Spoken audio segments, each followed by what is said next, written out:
The camera holds on the still, moonlit water of a backyard pool. Perfect, silent, undisturbed. Then a gate latch clicks. Footsteps. A shadow crosses the patio. Someone has been coming here for weeks, someone who had absolutely no right to. And tonight, the lights are about to come on. Marin Alcott had lived alone on Sycamore Bend for 3 years, and in those 3 years, she had learned two things with absolute certainty: that the neighborhood was beautiful, and that Renata Voss, president of the Sycamore Bend Homeowners Association, was not. It was mid-July when Marin first noticed that something was wrong with her pool. Not wrong in the mechanical sense. The filter hummed faithfully, the chemical readings were balanced, the water stayed that particular shade of blue that made the whole backyard feel like a photograph. No, what was wrong was more subtle than that, more personal. It was the kind of wrong that lodged itself in the back of your mind like a splinter you couldn't quite reach. She had come out on a Tuesday morning to do her usual check, skim the surface, test the water, adjust the umbrella over the lounger, and she had found a damp towel folded neatly on the patio chair nearest the steps. Marin didn't own a towel like that. It was thick and cream-colored with the embroidered border, the kind of towel that belonged in a catalog, not crumpled on someone else's patio furniture.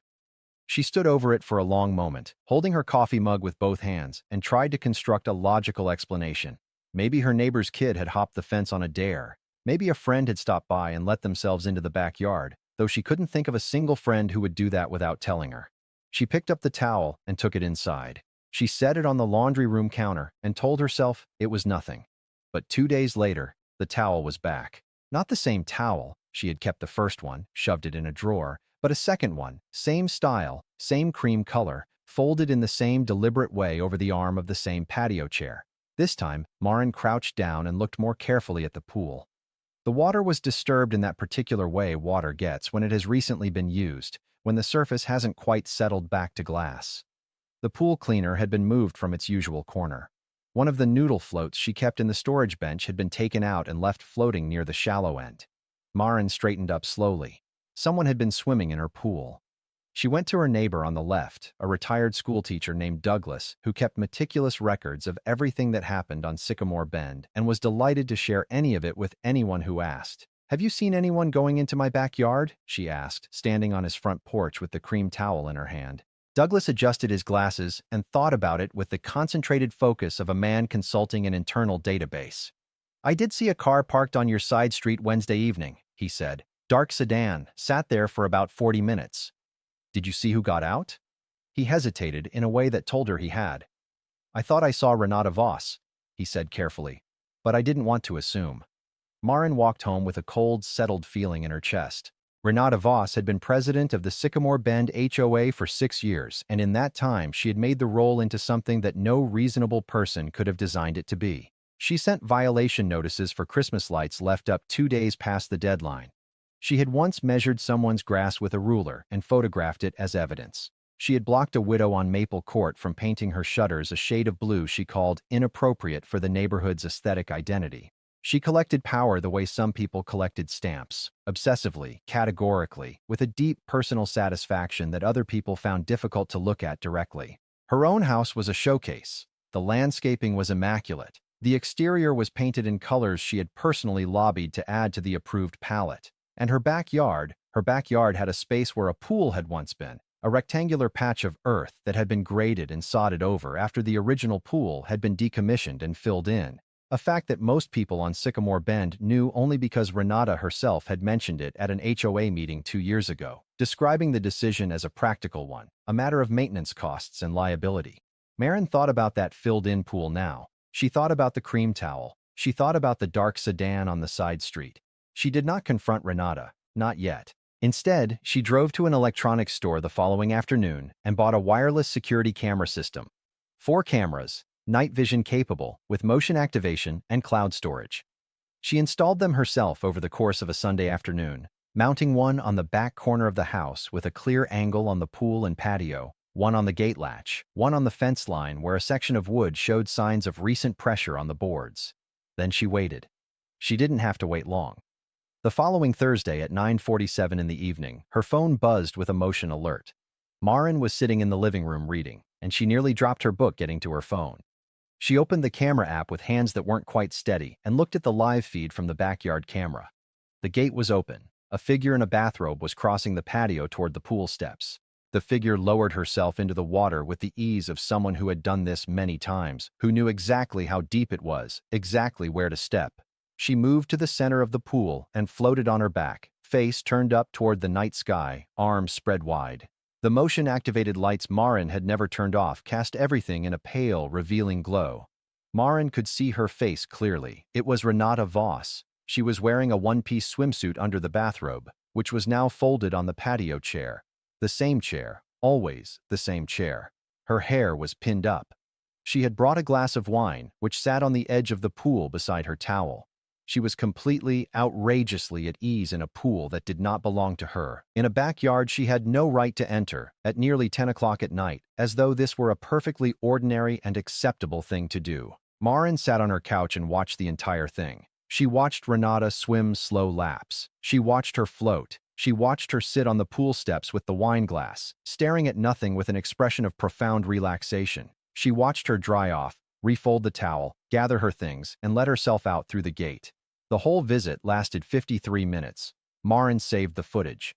Then she went back through the motion history because the cameras stored everything, and she found footage going back to the night she had installed them. But more importantly, she found that this was not the first time since installation.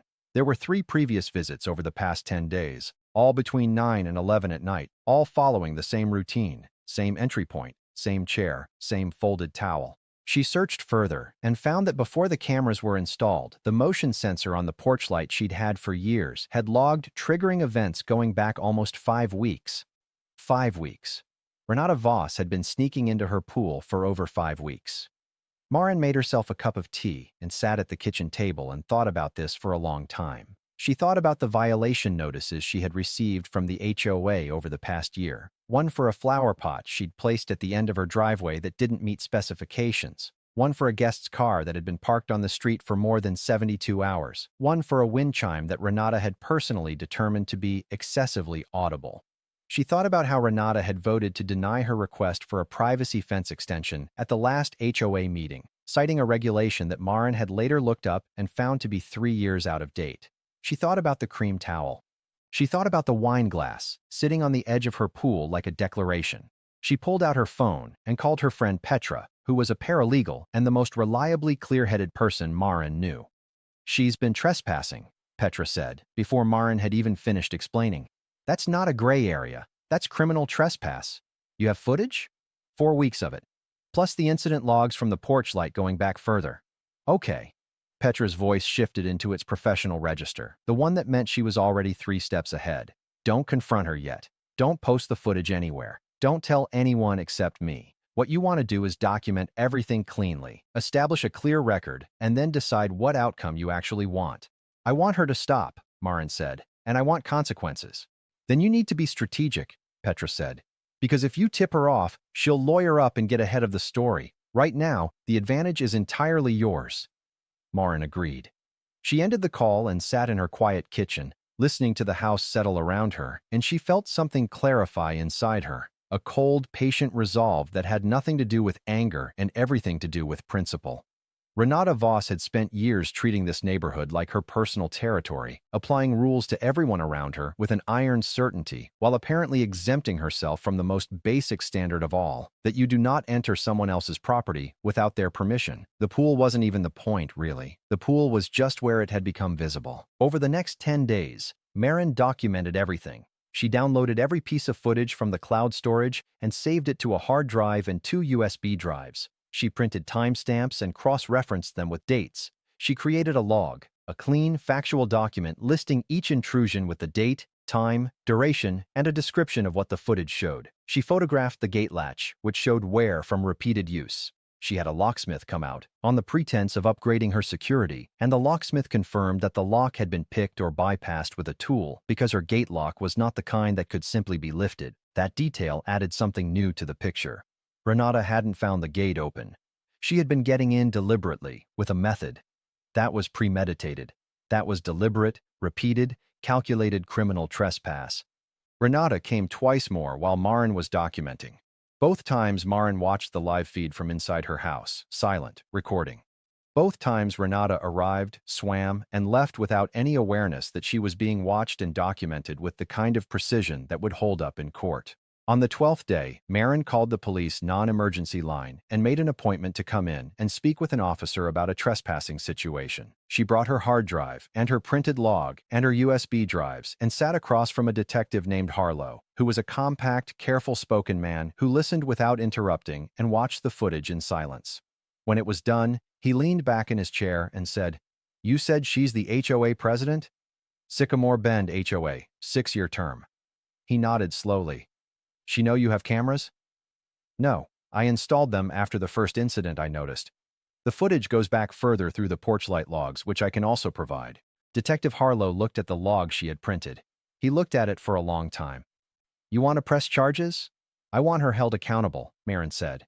"Whether that means charges, a restraining order, or both." "The footage is solid," he said. "Trespass is clear. The lock tampering adds an element. That's potentially breaking and entering, which is a different charge category." He set the papers down. "I have to ask, is there any history between you? Any dispute? Any context I should know?"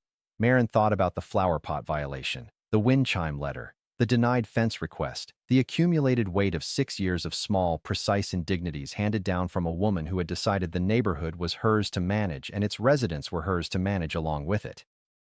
"She's given me violation notices," she said. 3 in the past year, all of them petty. One of them was based on a regulation she cited that no longer exists. Detective Harlow wrote something down. "That's useful context." He closed the folder she had given him. "Give me a few days. I want to review the footage properly and consult with the DA's office about the most appropriate charges. We'll be in touch." Marin drove home through the thick July heat and sat in her car in the driveway for a moment before going inside. The backyard was quiet. The pool glittered at her through the back window, blue and still, and entirely hers. She went to the gate and replaced the lock with a heavy-duty deadbolt that required a key on both sides. Then she waited. She went about her life with a measured calm that surprised even her.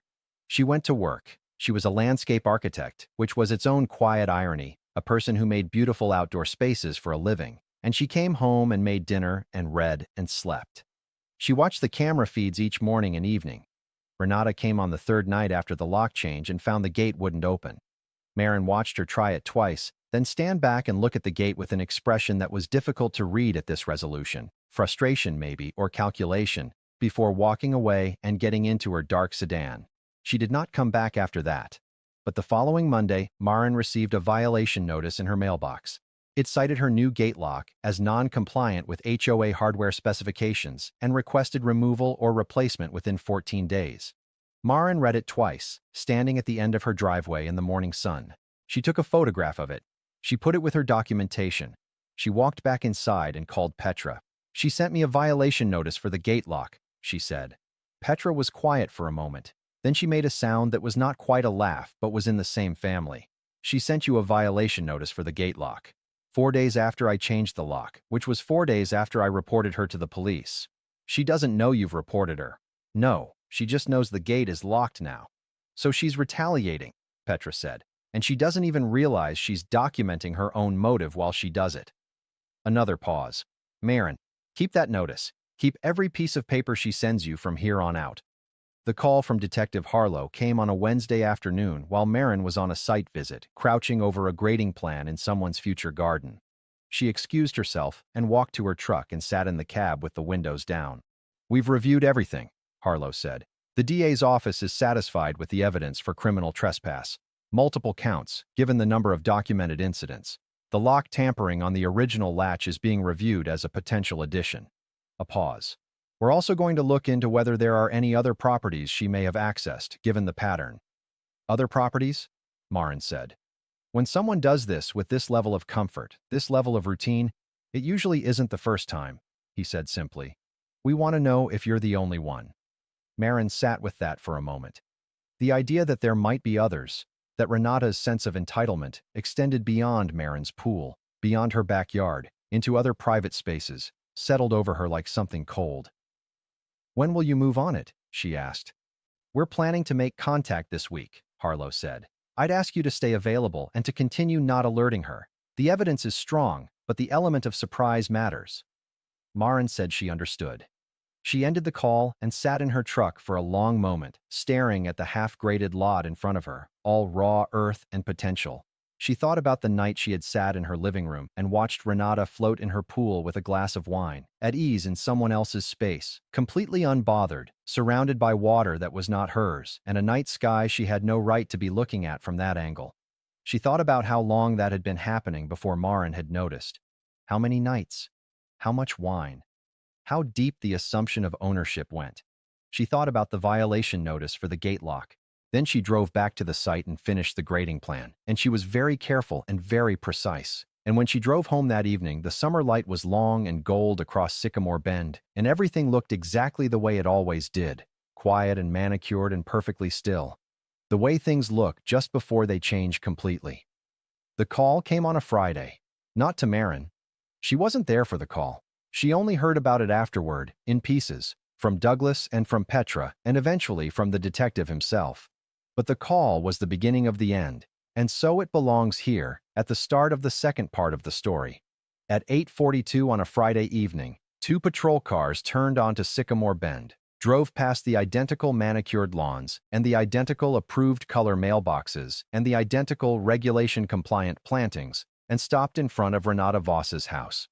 Douglas saw them from his front window. He later told Marin that he had stood there in the dark of his living room, not turning on the light, watching with the particular stillness of someone witnessing something they have long suspected was coming.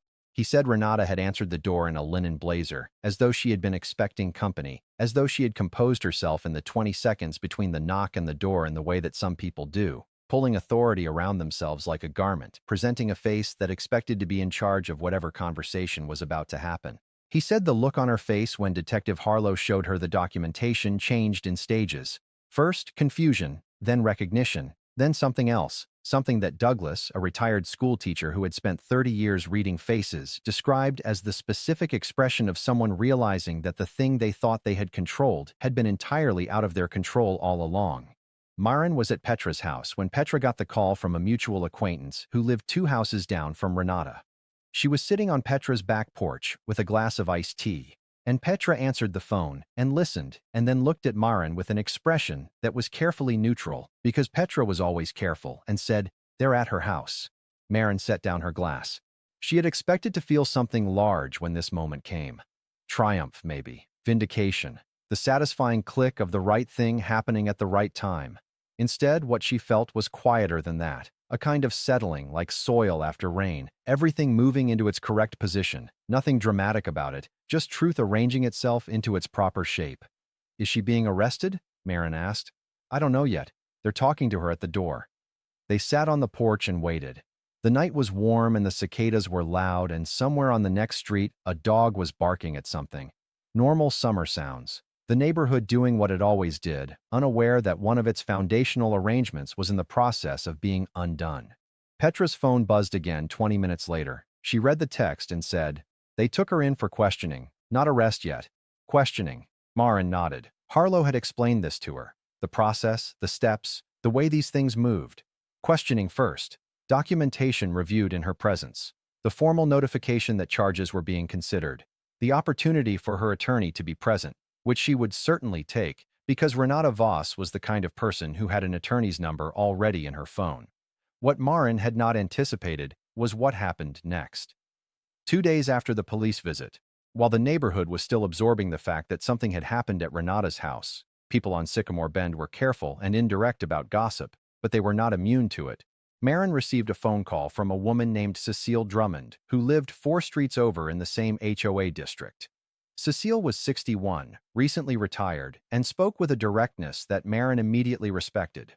"I heard there was a situation involving Renata Voss and your property," she said. Marin was careful. "I can't comment on ongoing matters," she said, which was what Petra had told her to say. "I understand," Cecile said. "I'm not asking you to.